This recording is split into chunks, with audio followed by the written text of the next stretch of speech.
Kaba Sutan Pangaduan. Baik, sebelumnya saya akan jelaskan dulu apa arti kaba. Kaba adalah genre sastra tradisional Minangkabau berupa prosa.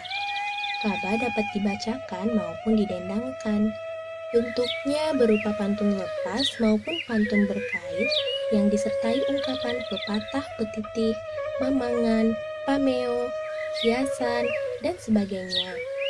Kaba ini berfungsi untuk menyampaikan cerita atau amanat. Nah, Kaba Sutan Pangaduan ini merupakan kisah yang berasal dari Sumatera Barat, tepatnya di Kecamatan Limokoto, Kampung Dalam, Pariaman. Nama lain Kaba Sutan Pangaduan ini disebut juga Kaba Malin Dewa Nan Gombang Patuanan.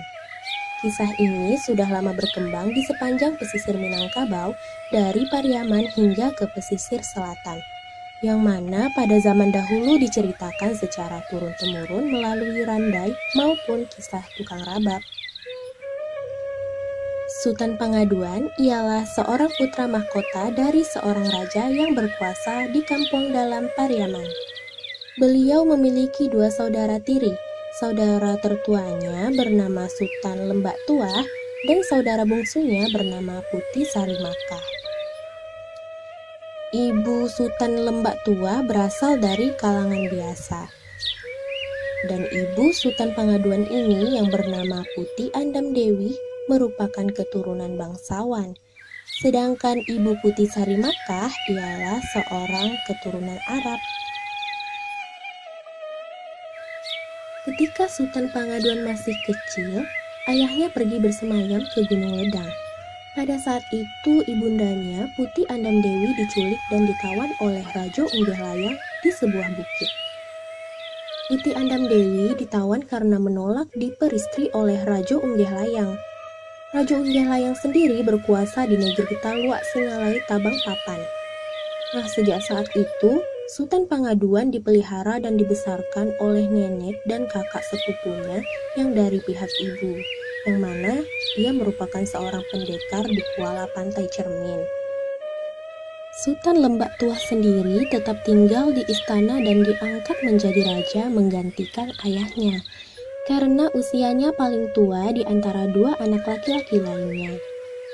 Sultan Lembak Tua menjadi raja sejak usia muda. Secara adat, Sutan Pangaduan adalah putra mahkota yang sah karena silsilah bangsawan dan orang terpandang lagi keramat yang dibawanya dari garis ibu.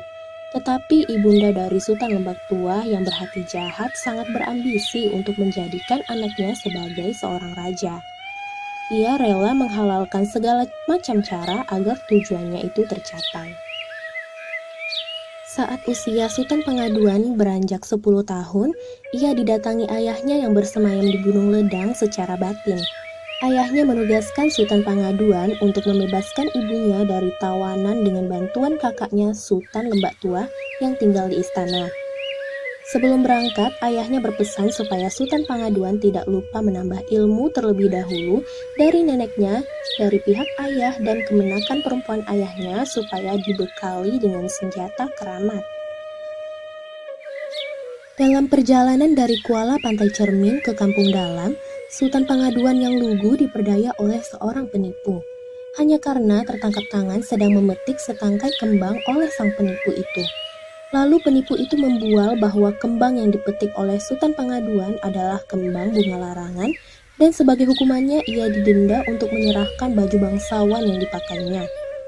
Penipu itu menggantinya dengan baju compang-camping yang robek di sana-sini. Lalu sesampainya di istana Kampung Dalam, Sultan Lembak Tua sangat terkejut ketika melihat anak kecil berbaju compang-camping yang wajahnya bagaikan pinang dibelah dua dengan dirinya. Namun ibu Sultan Lembak Tua yang berhati jahat merasa malu lalu menyuruh pengawal mengusir, bahkan membunuh Sultan Pangaduan. Padahal dia sebenarnya tahu bahwa yang datang adalah putra mahkota sebenarnya.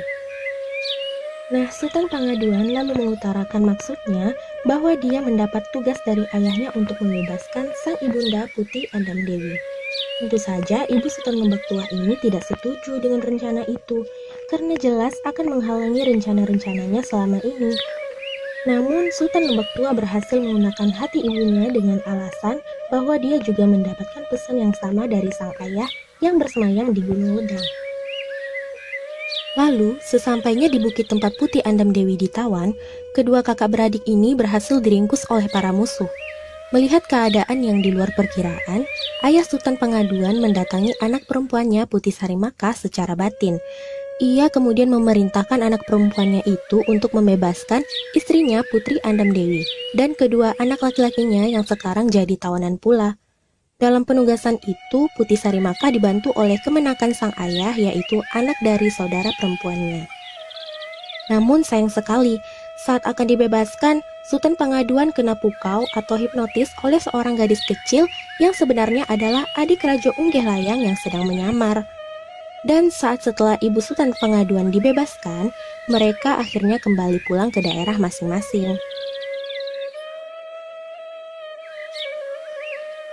Ketika Sultan Pengaduan telah beranjak dewasa, ia menikah dengan anak gadis dari raja negeri tetangga. Ia pun dijadikan raja di negeri tersebut.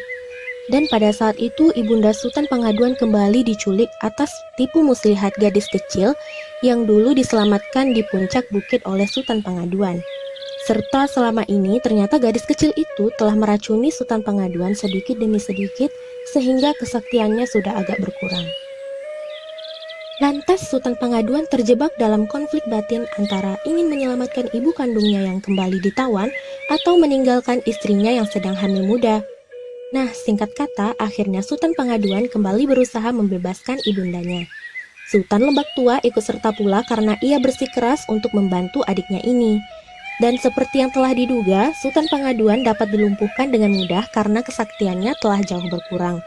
Dan pada akhirnya kedua raja itu kembali ditawan dan dirantai oleh para musuh.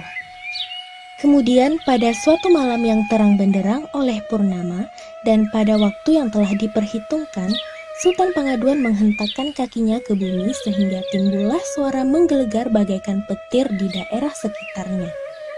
Tapi goncangan itu belum cukup untuk memutuskan rantai yang mengikat kaki Sultan Pengaduan. Goncangan itu baru pertanda bahwa anaknya telah lahir ke dunia.